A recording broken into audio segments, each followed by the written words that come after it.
দেখেন গরুর পূজা কিভাবে শুরু হয় পৃথিবীতে। প্রথম মূসা আলাইহিস সালাম আল্লাহর সাথে সরাসরি কথা বলতেন। ওয়াকাল্লামাল্লাহু মূসা তাকলিমা। সুবহানাল্লাহ পড়েন, আওয়াজ তুলে সবাই বলেন সুবহানাল্লাহ। এখন বনি ইসরাইল হচ্ছে পৃথিবীর সবচেয়ে গোয়ার জাতি। তারা বলে, মূসা তুমি যে আল্লাহর সাথে কথা বলো আমরা তো দেখি না, তুমি যে কথা বলো আমরা তো শুনি না, তো কি করতে হবে? বনি ইসরাইল বলে, আমাদের মধ্য থেকে 70 জন নিয়ে যাইতে হবে তোর পারে। ওরা আয়েশা যদি কয় হয় আমরা শুনছি, তাহলে বিশ্বাস করবো। কত বড় ডাকাত দেখছেন বনি ইসরাইল। এদের যে গোয়ার জাতি নাই, এত গোয়ার তুমি করেছে মূসা আলাইহিস সালামের সাথে। তুমি যে আল্লাহর সাথে কথা বলে আমরা তো দেখি, কি করব? 70 জন আমাদের বন্ধু বান্ধব যে যদি দেখে, তারা বললে ওকে আস, 70 জন আস। 70 জন নিয়ে গেল। মূসা আলাইহিস সালাম হারুন আলাইহিস সালামকে খেলাফা দিয়ে গেলেন, আল্লাহ ওনাকে নবী বানালেন। মূসা আলাইহিস সালাম বললেন, হারুন খবরদার, বনি ইসরাইলের মধ্যে তাওহীদের বাণী প্রচার করবা, ঐক্য ধরে রাখবা, বিচ্ছিন্ন হতে দিবা না। চলে গেছে। এইদিকে বনি ইসরাইলের এক দুষ্ট লোক ছিল, নাম সামিরি। কি নাম? সামিরি। সে সবাইরে বলল, তোমাদের স্বর্ণগুলো ফালাও। স্বর্ণগুলো ফেললো, বনি ইসরাইলের স্বর্ণগুলোকে গলিয়ে সে একটা গরুর বাচ্চা বানালো। গোবৎস। কিসের বাচ্চা? দেখেন গরুর পূজা কিভাবে শুরু হয় পৃথিবীতে। প্রথম গোবৎস পূজা, গরুর বাচ্চার পূজা কিভাবে। সে স্বর্ণ গলি গরুর বাচ্চা করে, জিবরাইল আলাইহিস সালাম যে জমিনে এসেছিলেন, ওই ফেরেশতার পায়ের নিচের একটু মাটি সে বুদ্ধি করে প্যাকেটে রেখে দিছিল। সে গরুর বাচ্চা বানায় স্বর্ণ দিয়ে গলিয়ে ওই মাটি এটার মধ্যে ঢুকাই দিছে ভেলকি দেওয়ার জন্য। স্বর্ণ দিয়ে বানানো গোবৎস গরুর বাচ্চার গায়ে যখন সেই মাটি ছুঁড়ে দেয়া হলো, এখন বাছুরের ভেতর থেকে ভ্যাঁ ভ্যাঁ আওয়াজ আসতেছে। কি আসতেছে? সবাই তো অবাক। সামিরি বলে, আরে তোমরা যে 70 জন দিয়ে মূসা আলাইহিস সালামরে পাঠাইছো, ওইদিকে এত ঘুরতেছে, আল্লাহরে খুঁজে পায় না, আল্লাহ তো এটার ভিতরে ঢুকছে। নাউজুবিল্লাহ বলবেন না? তোমরা যে 70 জন দিয়ে পাঠাইলা, 70 জন নিয়ে মূসা আলাইহিস সালাম খালি ঘুরতেছে, আল্লাহরে পায় না। পাবে কেমনে? আল্লাহ তো, নাউজুবিল্লাহ, এটার ভিতরে সেজদা দাও। এই সেজদা দিয়ে গেল। আল্লাহর নবী হারুন আলাইহিস সালাম বললেন, খবরদার, এটা সুস্পষ্ট শিরক। আল্লাহ সব গুনাহ মাফ করে, শিরকের গুনাহ মাফ করে না। খবরদার, তোমরা থামো। কে শোনে কার কথা? এই যে যেমন এখন আপনারা আমার কথা শুনতেছেন না? শুনতেছেন? হারুন আলাইহিস সালাম বললেন, খবরদার, এই শিরকি কাজে তোমরা সংযুক্ত হয়ো না। তোমাদেরকে কি মনে নাই আমার ভাই মূসা আলাইহিস সালাম কি বলছে? আল্লাহ শিরক মাফ করে না। খবরদার, শিরক করো না, আল্লাহরে ভয় করো। হারুন আলাইহিস সালাম তাদেরকে বুঝালেন, শিরক করো না, আল্লাহরে ভয় করো। শুধু এতটুকুই তিনি বুঝালেন, দাওয়াতি কাজ পালন করলেন, কিন্তু প্রতিরোধ করেন নাই, সশস্ত্র সংগ্রামে লিপ্ত হন নাই, বাধা দেন নাই। কারণ গৃহযুদ্ধ বেঁধে যেতে পারে। উনি ভাবলেন, আমি যদি আমার বাহিনী নিয়ে দাওয়াত দেওয়ার সাথে সাথে প্রতিরোধ করি, আক্রমণ করি, ওরাও আমারে আক্রমণ করবে, ব্লাডশিড হবে, রক্তপাত। এমন অবস্থা হবে বনি ইসরাইলের মধ্যে, যেটা হয়তো আমার ভাই মূসাও কন্ট্রোল করতে পারবে না। সুবহানাল্লাহ কইবেন না? এক একজন নবীকে আল্লাহ তাআলা কি ইন্টেলেক্ট দিয়ে পাঠিয়েছেন। তিনি ভাবলেন, আমি দাওয়াতি কাজটাই করি, এটা যে হারাম এটা থেকে শুধু বারণ করি, কিন্তু প্রতিরোধ না করি। আমি যদি ঐক্য ধরে রাখতে পারি, বাকিটা আমার ভাই সামলে নেবে। সুবহানাল্লাহ। হারুন আলাইহিস সালাম প্রতিরোধ করলেন না।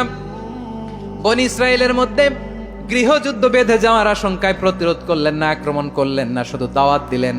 In the meantime Musa আলাইহিস সালাম আল্লাহর সাথে কথা বলে যখন ফিরে আসলেন, দেখলেন বনি ইসরাইলের অধিকাংশ লোক মুশরিক হয়ে গেছে।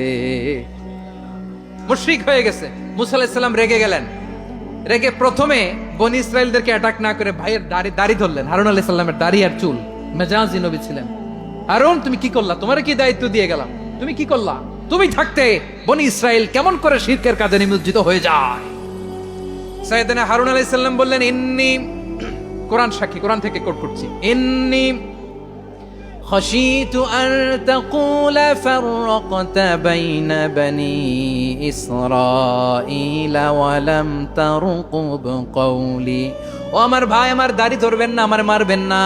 আমি ভয় করেছি, আমি ভয় পেয়েছি, না জানি আপনি বলেন তুমি কেন খাশিতু আন তাকুলা ফাররাকতা বাইনা বানি ইসরাঈল। আপনি এসে আমারে যদি বলেন তুমি কেন ঐক্য ধরে রাখলে না, কেন মারামারি হলো, কেন রক্তপাত হলো, তোমার কি এই দায়িত্ব আমি দিয়ে দিয়েছিলাম? আমার কথার দিকে কি তুমি ভ্রুক্ষেপ করো নাই? আমি যে বলছি তাওহীদের বাণী প্রচার করবা আর ঐক্য ধরে রাখবা, আমার কথা কি শোনো নাই? আপনি আমারে ধমকাবেন, এই জন্য আমি প্রতিরোধ করি নাই, আক্রমণ করি নাই, গৃহযুদ্ধ আটকানোর জন্য, কিন্তু আমি দাওয়াত দিয়েছি। সুবহানাল্লাহ পড়েন। ঐক্য ধরে রেখেছেন। মুসা আলাইহিস সালাম মুহূর্তেই সামিরীকে আক্রমণ করলেন, অ্যাটাক করলেন, শাস্তি দিলেন। মুহূর্তেই ওই গোবৎস গরুর বাছুরকে ভেঙে চুড়ে মেসাকার করে সাগরের মধ্যে ভাসিয়ে দিলেন। পুরো বনি ইসরায়েলকে আবার তাওহীদের উপর প্রতিষ্ঠিত করলেন। পড়েন সুবহানাল্লাহ। এই ঘটনা থেকে শিক্ষা কি? শিক্ষা হচ্ছে আপনি শিরকের আড্ডাখানা দেখলেও বৃহৎ স্বার্থে তাওহীদের দাওয়াত দিবেন, প্রয়োজনে আপনি ঐক্য নষ্ট করবেন না। সুবহানাল্লাহ পড়বেন না? তাহলে ঐক্যের গুরুত্ব বেশি না কম বলেন? আওয়াজ করে বলেন। ওয়াতাসিমু বিহাবলিল্লাহি জামিআ, আল্লাহর রশিকে আঁকড়ে ধরো। ওয়ালা তাফাররাকু, তোমরা বিচ্ছিন্ন হয়ো না। পেকুয়ার ভাইরা আওয়াজ করে বলেন তো আদেশটা কার? এখন বলেন আমাদের ঐক্যবদ্ধ জীবনের দরকার আছে না নাই? এই যে ডক্টর মোহাম্মদ ইউনূস আমাদের লিডার, উনি যে আমাদেরকে জাতীয় ঐক্যের আহ্বান জানিয়েছে, ওনার আহ্বানে আমাদের সাড়া দেওয়ার দরকার আছে না নাই? রাজনীতিবিদদের যে ডাকছে খুশি লাগে নাই আপনার? আলেমদের ডাকছে খুশি লাগে নাই? আলহামদুলিল্লাহ বলবেন না? আলহামদুলিল্লাহ। সবাইকে ডেকেছে, ঐক্যবদ্ধ করেছে। আমরা ঐক্যবদ্ধ থাকতে চাই, আমরা ঐক্যবদ্ধ জীবন চাই, আমরা আর কাদা ছড়াছড়ি করতে চাই না। রাজি আছেন সবাই? এখন আমরা যদি ঐক্য নষ্ট করি আমাদের কি কি সমস্যা, কি ক্ষতি, কি কুফল? অনৈক্যের কুফল কি? কয়েকটা কুফলের কথা বলে শেষ করব। প্রিয় ভাইরা, what are the drawbacks and disadvantages of division, social and political division in the society, disunity? আমরা যদি বিচ্ছিন্ন হই, একে অপরের যদি মারামারি করি, একজন যদি আরেকজনের কাফের ফতোয়া দেয়, আমাদের কি ক্ষতি? শুনবেন? কথা কয় না, শুনবেন? এক নাম্বার ক্ষতি হচ্ছে আমরা যদি বিচ্ছিন্ন হই আমাদের শক্তি কমে যাবে, আমাদের পাওয়ার আমরা হারাবো। আমাদের কি হারাবো? পাওয়ার। মনে রাখবেন, যখন আমি একা থাকি তখন আমি ব্যক্তি, যখন আমরা সবাই মিলি তখন আমরা শক্তি। যদি পরিস্থিতি কখনো এমনও হয় শিরকের আড্ডাখানা, আপনি ঐক্য প্রতিষ্ঠার জন্য, ঐক্য রক্ষার জন্য তাও শুধু তাওহীদের দাওয়াত দিবেন, ওইখানে আক্রমণ করবেন না। এটা কোরআনের নীতি। কথা বুঝতে পেরেছেন? সামনে শিরকের কি? কথা কয় না, শিরকের কি? আড্ডাখানা, আখড়া।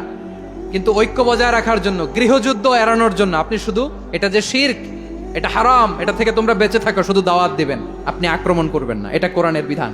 সুবহানাল্লাহ কইবেন না? এই চমৎকার ঘটনাগুলো আপনারা শোনাইতে পারবো এরকম বিশৃঙ্খলা করলে?